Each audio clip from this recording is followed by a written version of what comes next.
দর্শক আপনারা দেখছেন শহীদ ওসমান হাদির কবর খনন করা হচ্ছে।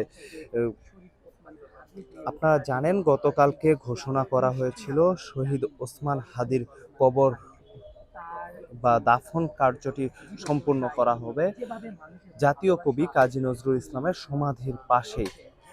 তারই প্রেক্ষিতে আজকে সকাল 11টা থেকে শুরু হয়েছে কবর খননের কাজ।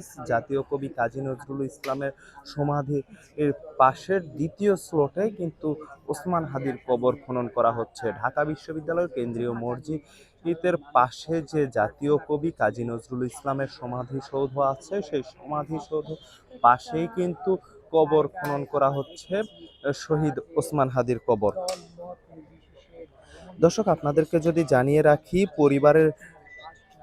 পরিবারের ইচ্ছেই শরীফ ওসমান হাদি ঢাকা বিশ্ববিদ্যালয়ের জাতীয় কবি কাজী নজরুল ইসলামের পাশে সমাধিত করা হবে বলে জানিয়েছেন ইনকলাব মঞ্চ। গতকালকে সন্ধ্যায়, শুক্রবার সন্ধ্যায়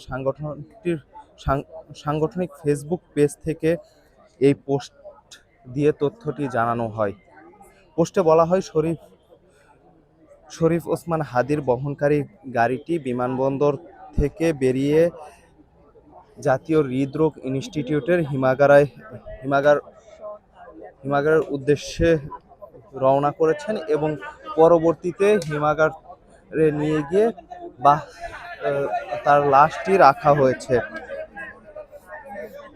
দর্শক, আজকে কিন্তু সেই হিমাগার থেকে সরকার শহীদ সোহরাওয়ার্দী মেডিকেল কলেজে তার পোস্টমর্টম করা হয়েছে।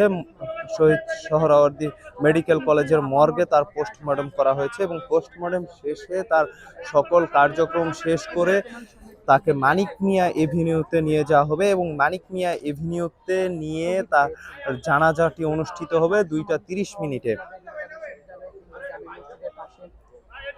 দর্শক আপনাদেরকে যদি আরেকটু জানিয়ে রাখি, সেই সাথে ইনকলাব মঞ্চের পক্ষ থেকে বলা হয়েছে শাহবাগে সকল যারা আন্দোলন করছেন সুষ্ঠুভাবে সুশৃঙ্খলভাবে অবস্থান করবেন এবং কোনো যেন তৃতীয় পক্ষের দ্বারা প্রভাবিত না হয়ে কোনো অরাজকতা সৃষ্টি যেন না হয়, সেই দিকেও নজর রাখতে বলা হয়েছে। পরিবারের দাবির ভিত্তিতেই ওসমান হাদিকে কবি নজরুলের পাশে সমাহিত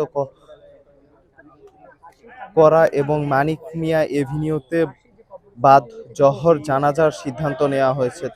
তার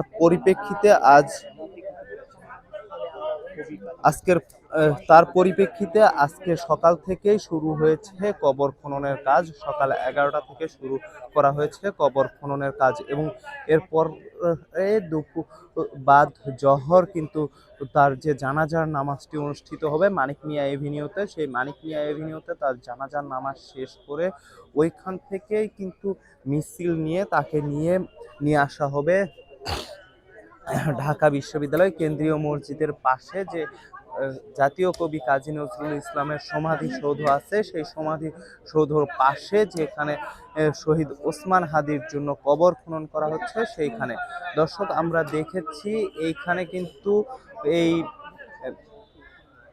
শহীদ ওসমান হাদির যে কবর খনন করা হচ্ছে, সেই কবর খননকে পরিদর্শনে এসেছেন ঢাকা বিশ্ববিদ্যালয়ের প্রক্টোরিয়াল টিম।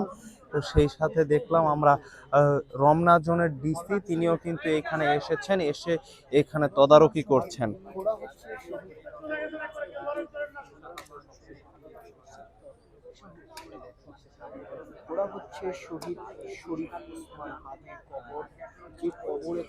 মরদেহ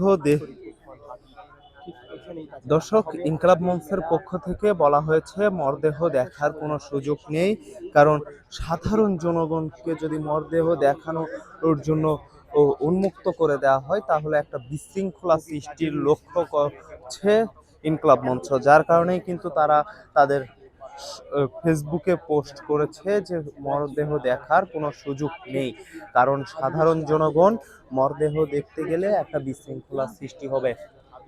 দর্শক আপনাদেরকে দেখানোর চেষ্টা করছি, এইখানে হাদির কবর খনন কার্যক্রম শুরু হয়েছে, অনেকটাই কবর খনন করা হয়েছে। পুরো কবর খনন শেষে কিন্তু বাদ জহর তার জানাজার নামাজটি অনুষ্ঠিত হবে মানিক মিয়া এভিনিউতে, এবং মানিক মিয়া এভিনিউ থেকে তার যে জানাজার নামাজ শেষ করেই ওইখান থেকে মিছিল নিয়ে, মানিক মিয়া এভিনিউ থেকে মিছিল নিয়ে তাকে নিয়ে আসা হবে ঢাকা বিশ্ববিদ্যালয় কেন্দ্রীয় মসজিদে। দর্শক, এই ছিল আমার কাছে সর্বশেষ আপডেট ঢাকা বিশ্ববিদ্যালয় কেন্দ্রীয় মসজিদ থেকে।